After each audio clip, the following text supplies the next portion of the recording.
políticas, bienvenidos a un capítulo más. Hoy tenemos con nosotros a un invitado, doctor, abogado de profesión, magíster, militante por la Revolución Ciudadana, activista político y actual candidato a la Asamblea por Guayas, Distrito 3, nuestro querido Luis Eduardo Franco Mendoza. Qué gusto, Luis Eduardo, poderte tener con nosotros, poder compartir este espacio y a la vez poder conocerte un poquito más. Bueno, es un gusto estar aquí en Políticas. Muchas gracias por la invitación. Espero poder compartir ideas y también compartir ciertas experiencias de mi vida personal. Luis Eduardo, ¿dónde nace esta pasión por hacer política? ¿Cómo tú llegas a la política? Bueno, yo creo que la dimensión política está muy enraizada en la formación jurídica de un abogado. Yo tengo formación jurídica, soy abogado, entonces sí hay, creería, una predisposición generalizada a gustarnos la política, nosotros los abogados en general. A mí en particular siempre me gustó la política. Fui un autodidacta, yo no estudié ciencias políticas, pero propiamente leía muchos libros de biografías de políticos, me gustaba mucho la historia de las ideas políticas, siempre me gustó el debate público, ¿no?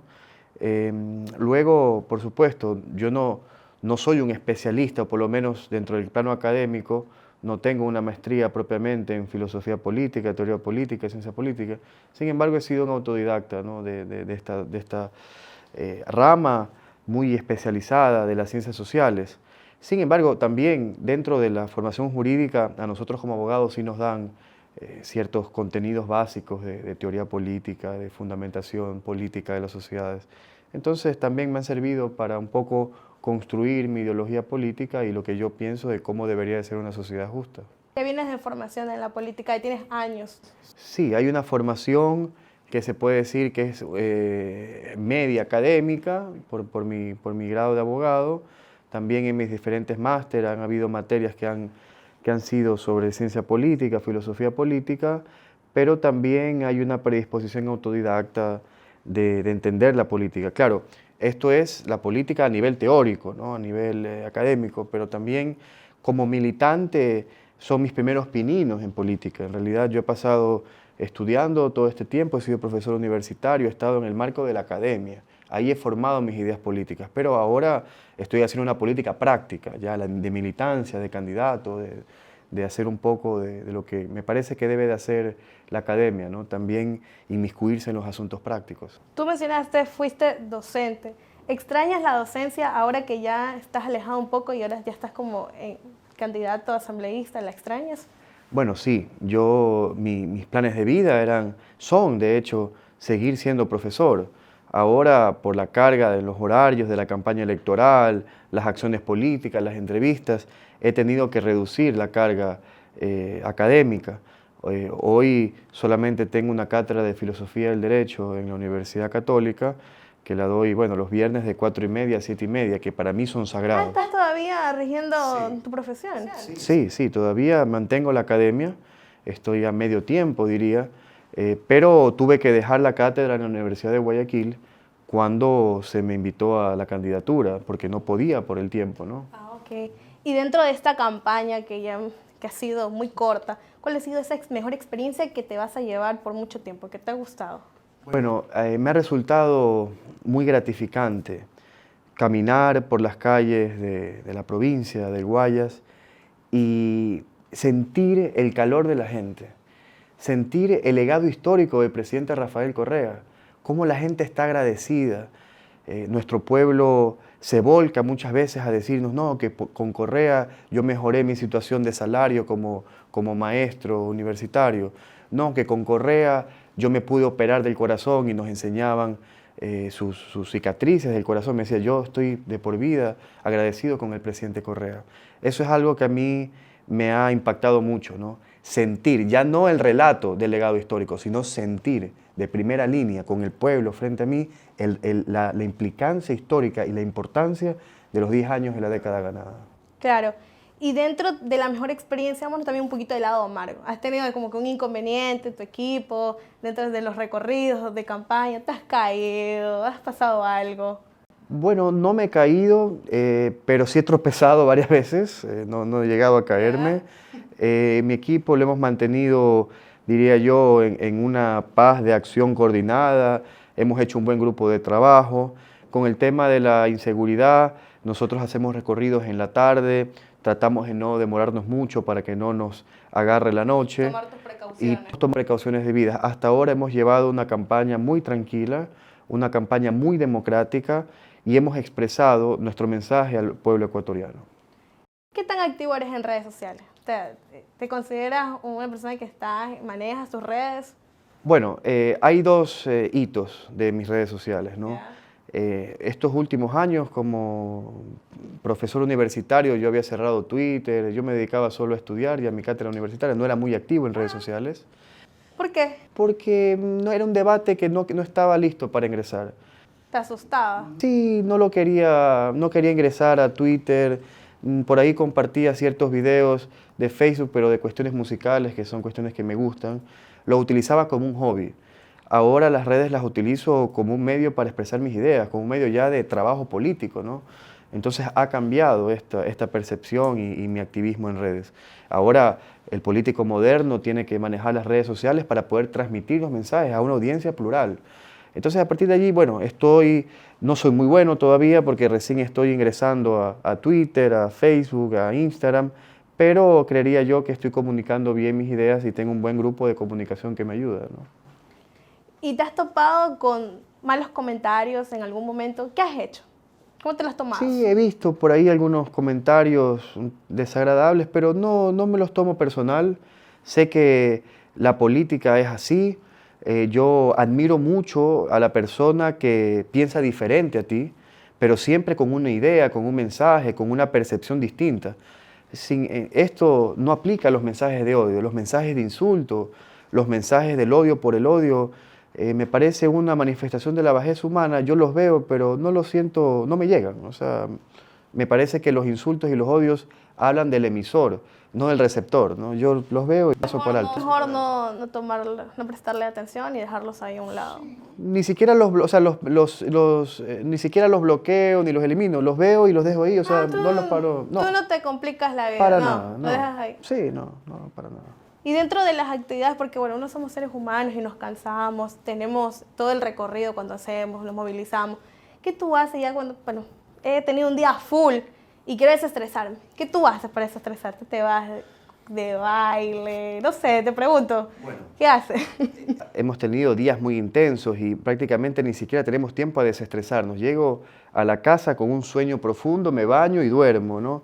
Pero si busco hacer otra actividad diferente a la política, bueno, a mí me gusta tocar guitarra, me gusta cantar, me gusta mucho el rock, toco con un amigo casi todos los fines de semana, por tarde, noche.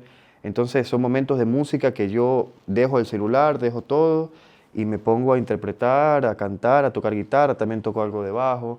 Diría que es una de las formas en la cual salgo totalmente del mundo político. Y también la combino con la lectura.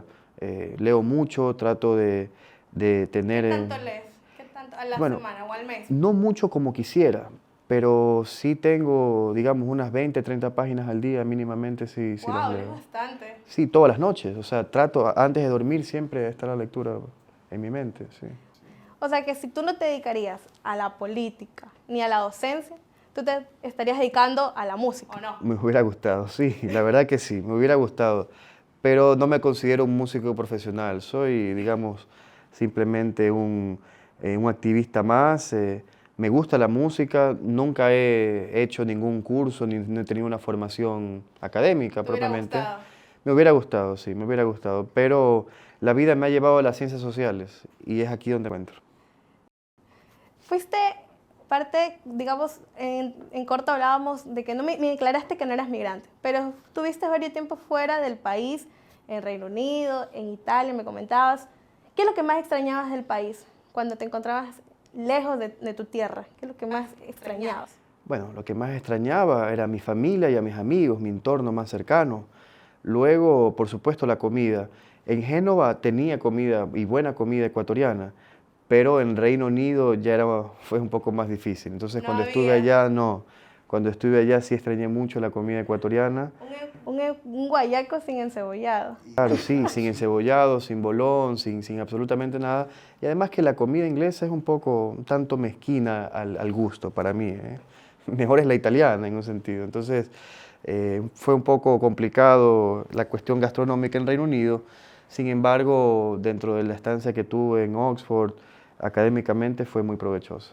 Claro, pero igual yo te menciono, los lugares, la tierra, no es lo mismo estar alejado, porque sé que la gente de Reino Unido, de Italia, son un poco más fríos, no es como el calor que tú encuentras acá en tu tierra y además de los lugares, todo eso no añorabas.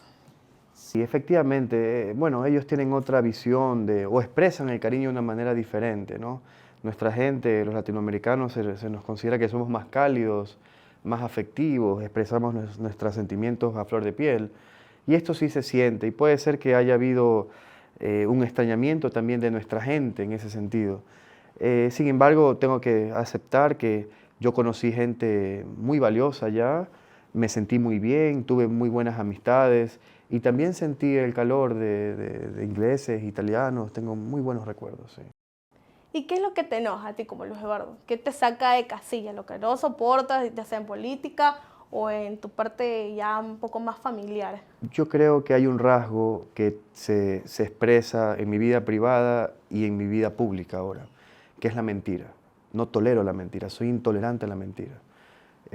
Comparto. Sí, soy totalmente intolerante. Entonces, en la vida pública, cuando veo la fake news, cuando veo a alguien que decididamente está mintiendo y sabe que está mintiendo, eso es algo que a mí verdaderamente me enfurece. Y eso pasa también en mi vida privada, ¿no? No me gusta que me mientan. Trato de decir yo la verdad por sobre todo, hay que decir la verdad siempre. Esa ha sido una forma de guiar mi vida personal y también, por supuesto, mi vida pública, ahora que estoy iniciándola. ¿Te gusta el fútbol?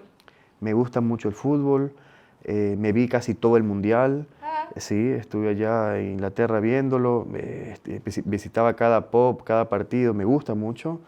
¿Lloraste cuando salió Ecuador? No, sí, depresión lloraste. total. No lloré, pero sí, me fui a dormir como a las 6 de la tarde, deprimido, Oh. fue muy triste. Bueno, yo también estaba solo allá, pero bueno, había que ¿No te recuperarse. juntaste con otros ecuatorianos a ver el mundial? Vamos a apoyar a la tri. No. No, muy pocos, muy pocos. Me acompañaban unos españoles que eran amigos míos y que estaban por Ecuador por mí, pero de ahí no habían ecuatorianos. Chus. ¿Y cómo te ves tú, Luis Eduardo, dentro de 10 años? Bueno, es una pregunta que no me la he hecho. Me veo igual, yo creo que son 10 años que pasan muy rápido. Me veo como profesor universitario, como abogado, me veo tocando guitarra y me veo también haciendo política. O sea, creería que tenemos 10 años de una actividad que también la desenvuelvo hasta este momento. ¿Eres constante en lo que Sí, estás haciendo? sí, me parece que sí. Me estoy agradando y me agrada mucho lo que hago y por tanto no veo mayores cambios de aquí a 10 años. Amigos, continuamos con más de políticas. No se olviden de seguir nuestras redes sociales en Facebook, en Instagram, como @juntosganamosEC. Luis Eduardo, ahora queremos topar un poco más de tu plan de trabajo, lo que vas a hacer dentro de la Asamblea. Pero antes de eso, quiero saber cómo tú llegas a la Revolución Ciudadana. ¿Cómo tocas puertas y perteneces al complemento de revolución? Bien, yo siempre fui muy afín al proceso histórico y político que inició el presidente Correa ya por el año 2006. Bueno, yo tenía 16 años solamente. Fue incrementando mi capacidad de inmiscuirme en la política, pero ya cuando tenía alrededor de 25, 26 años, estaba haciendo mi primera maestría en España, visité al presidente Correa en Bélgica, ¿no? Me reuní con él, conversamos, tuvimos una noche también junto con candidatos y con políticos de izquierda en Bruselas, y a partir de allí tuve una conexión con el presidente Correa. Él sabía de mi perfil, sabía que era abogado, que estaba estudiando filosofía del derecho. También tenía, bueno, muy buena amistad con mi padre.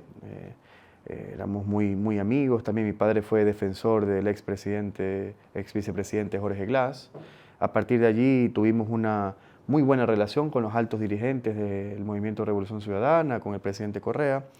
Entonces, cuando se dio la oportunidad de que el presidente decretó la muerte cruzada, hubieron ciertas candidaturas que tuvieron que replantearse.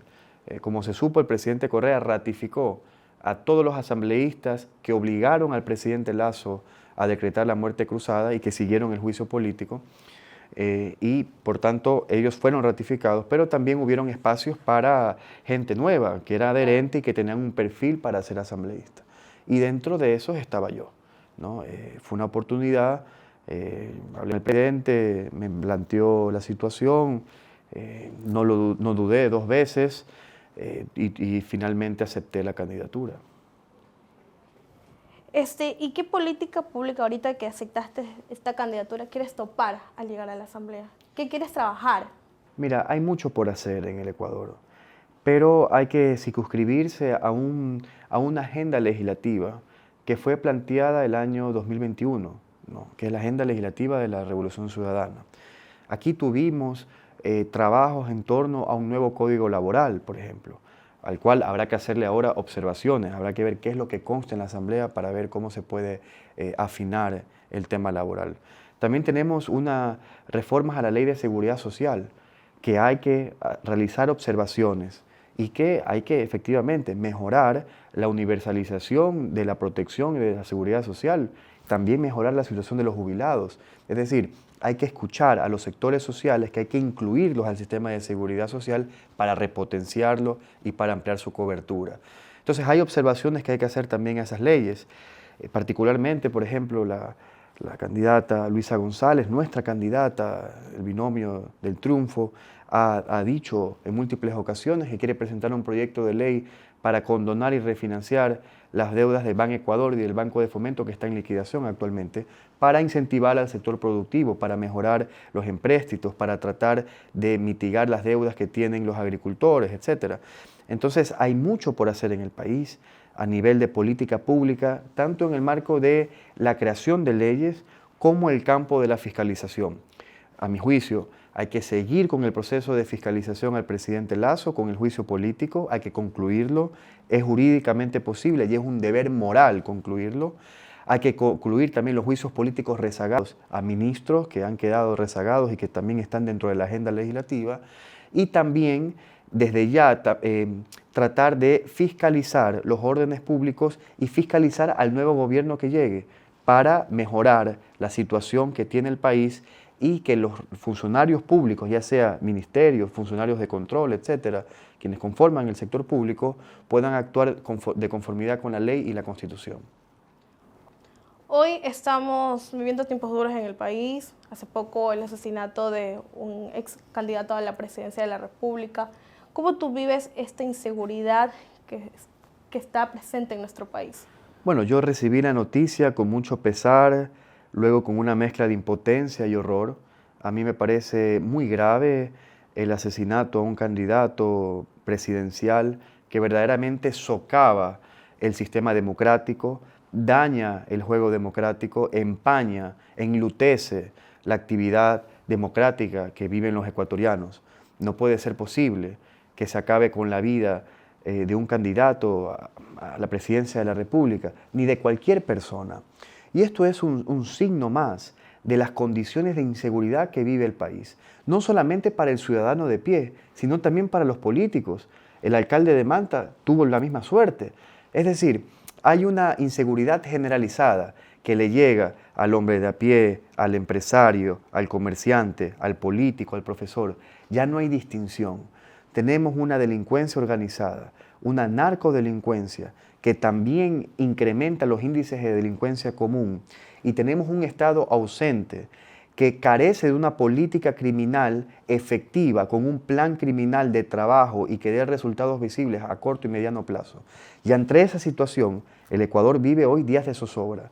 Yo lo viví con mucha desesperanza, con mucho horror, no quería ver las noticias, no quería publicar absolutamente nada, estuve pensando mucho en qué es lo que estaba sucediendo y es verdaderamente penoso. Yo no quisiera que la democracia ecuatoriana vuelva a pasar por un hecho como el que pasamos hasta hace muy poco y que todavía estamos tratando de asimilar.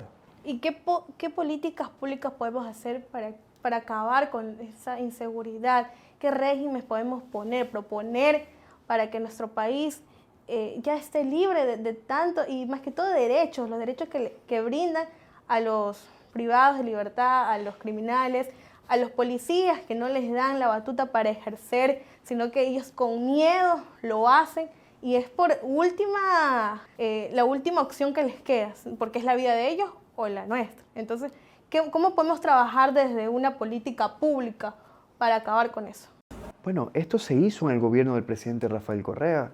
Hubo una política de reinserción social.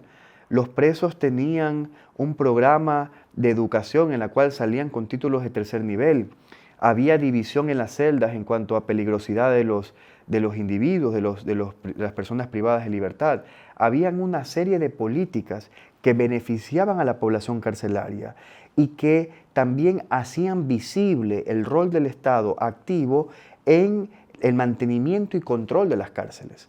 Pero ¿qué pasó desde el gobierno de Moreno? Y ahora se mantuvo y se incrementó con el gobierno de Lasso. Hubo la ausencia del Estado en las cárceles. El Estado dejó las cárceles al arbitrio de estos grupos de narcotraficantes que hoy operan en las cárceles. Y las cárceles, lejos de haberse convertido en centros de reinserción social, se han convertido en centros de operación del crimen organizado. Es decir, todo lo contrario. Entonces, hay que volver a esa política pública carcelaria, hay que volver a tener una política criminal que dé resultados visibles a corto y mediano plazo, pero por sobre todo hay que entender la criminalidad también desde el factor social, la dimensión social. Esto es, mejorar las oportunidades de los ecuatorianos, mejorar las asistencias de salud, multiplicar la asistencia en cuanto a número de becas, multiplicar las oportunidades de trabajo, tratar de buscar incentivos para los jóvenes, tratar de hacer visible a un Estado benefactor que le dé a la juventud ecuatoriana y a los ecuatorianos en general oportunidades para que no delincan y disminuir los índices de inseguridad. Estos son políticas transformadoras, políticas a largo plazo que deben de tomarse a la par con la política criminal de identificación y de detección de los delitos de corto y mediano plazo. ¿Y cómo podemos trabajar para los jóvenes para que sean viables esas becas? ¿Cómo podemos proponer? Mire, una de las formas para incrementar la universalización de las becas, la capacidad que tiene el Estado de becar a un estudiante en el extranjero, es asignándole los recursos que se merecen, asignándole los recursos a la educación que la Constitución y la ley protegen y que este gobierno no ha cumplido. Tratar de hacer de la educación y del desarrollo una política de Estado, ya no una política de gobierno, que se mantenga en el tiempo, que por más gobierno que llegue, respete las asignaciones presupuestarias a la educación. Para eso quizás habrá que crear leyes, pero por sobre todo se tiene que tener voluntad política. Mire, el Ecuador jamás saldrá del subdesarrollo si no se empieza mejorando la calidad educativa. El presidente Correa hizo una gran obra en educación, no solo en infraestructura, sino también en calidad educativa, mejorando los sueldos de los docentes, capacitándolos, universalizando, ampliando la gama de ofertas para los estudiantes. Hubieron más oportunidades. Hay que volver a esa política, hay que incrementarla, hay que mejorarla, hay que repotencializarla. ¿Y qué tú piensas del sistema de salud actual? ¿Cómo lo vivimos? Antes teníamos en un seguro social, teníamos medicinas, ahora no hay absolutamente nada, la atención ha caído, no es como los años anteriores. ¿Cómo podemos trabajar para recuperar ese sector público que hoy lo tenemos perdido? Mire, con el tema de la seguridad, digamos, que tiene que ver, no, la seguridad sanitaria en un sentido, ¿no?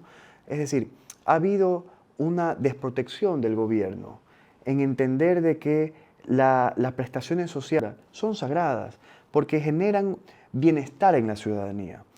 Cuando hay una política de corte neoliberal, lo primero que hacen estos gobiernos es recortar esos presupuestos en salud, en educación, en las asistencias sociales.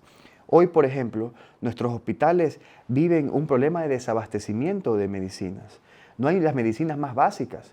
Me contaba una enfermera que en el nuevo hospital del IES Ceibos hay sectores, amplios sectores con espacios muy amplios en la cual ya no hay especialistas, ya no se hacen ni siquiera radiografías en el IES Ceibos.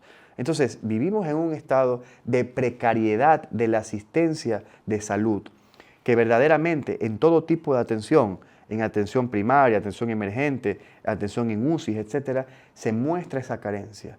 Y esto se debe a la falta de asignación de recursos del gobierno nacional, a no entender de que la política de salud es imprescindible para el mejoramiento social. Una población enferma es una población que no produce, una población deprimida, una población que no tiene esa capacidad de poder mejorar sus condiciones de salud, es una población disminuida y por tanto no va a poder ser productiva dentro de las palancas de producción del Estado. Entonces, si no se entienden estos conceptos básicos y se deja la salud al arbitrio de los privados, ¿quiénes son los que van a sufrir más? El pueblo, la clase media, la clase baja, quienes no pueden pagar un seguro público, quienes no pueden pagar a un médico, un profesional de manera privada. Entonces, hoy vemos que en nuestro sistema de salud actualmente, el ecuatoriano que tiene dinero puede atenderse, el que no está al arbitrio de la naturaleza, sí, a su suerte. Desgraciadamente así nos han dejado este gobierno actual. Luis Eduardo, hoy vemos que los ecuatorianos, al creer un poco, darle confianza a la Asamblea, hay una credibilidad del 9%. ¿Tú por qué crees que hoy los ecuatorianos tienen esa poca credibilidad hacia la gestión que hacen los asambleístas? ¿Por qué?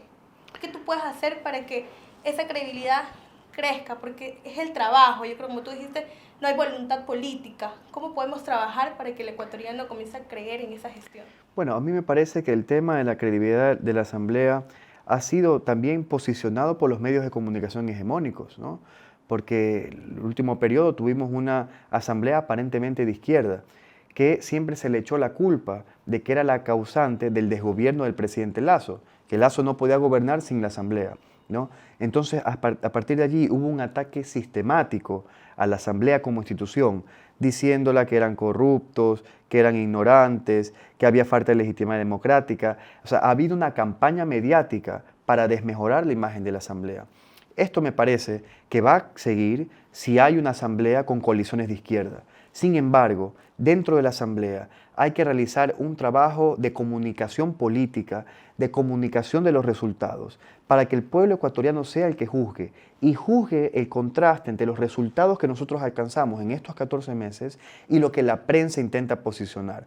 Entonces, necesitamos una asamblea fuerte, una asamblea que establezca coaliciones programáticas en base a problemáticas existentes para nosotros tener una política dirigida y que por sobre todo las mesas de trabajo de la asamblea, las comisiones que se vayan a formar, que son comisiones técnicas, vayan los asambleístas que sean especialistas en esa materia, para que puedan dialogar con los gremios, con los grupos y de alguna forma tener leyes cada vez más perfectas y que puedan ser asimilables para todos, en la cual la participación ciudadana sea amplia y que también se conviertan estos gremios, estos sectores que vienen de la salud, los empresarios, los maestros, para mejorar sus condiciones jurídicas, que se conviertan también en colegisladores, que también trabajen conjuntamente con la Asamblea.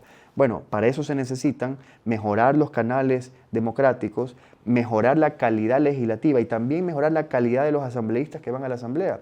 Necesitamos escoger a los mejores hombres y mujeres que ocupen el cargo, no solamente con honestidad intelectual, sino también con honestidad moral, para levantar la legitimidad de la Asamblea Nacional. Y Luis Eduardo, ¿cómo tú ves a Luisa? ¿Tú crees que Luisa puede ser esa persona que acabe con las problemáticas que hoy estamos sumergidos en el país? Mire, yo creo que Luisa González es la única alternativa que tiene el país de salir de este clima de desesperanza en el que se encuentra. Luisa González constituye por ella misma la capacidad de renovar la política y de volver a un sistema integral, a un sistema de bienestar, a un sistema de política pública que beneficie al más amplio sector de la sociedad ecuatoriana, como lo hizo el presidente Correa. Esto se ha quedado en la imagen de todos. Antes estábamos mejor y con Luisa González vamos a estar mejor, porque ella va a volver a esas políticas, va a corregir los errores, pero por sobre todo va a alcanzar y va a volver a implementar una política que le dio resultados al pueblo ecuatoriano, resultados visibles en materia de seguridad, en materia de salud, en materia de educación, en materia de cultura, en materia de creación de oportunidades. Ya se hicieron estas políticas, ya dieron resultados y con Luisa González van a volver a potencializarse, van a volver a ponerse a prueba y yo creo que en estos 14 meses, que son, y muchos creen que es muy poco, yo considero que ya se pueden ver resultados visibles de un cambio de timón y de un Estado que tome las riendas de generar beneficio para el más amplio sector de la sociedad ecuatoriana. Es un trabajo difícil, pero que como tú lo dices, sí se puede hacer. Luis Eduardo, para finalizar con este diálogo, ¿qué tú le puedes decir a la gente? ¿Por qué votar por Luis Eduardo? ¿Por qué elegirte a ti? Yo creo que mi perfil habla mucho de mí.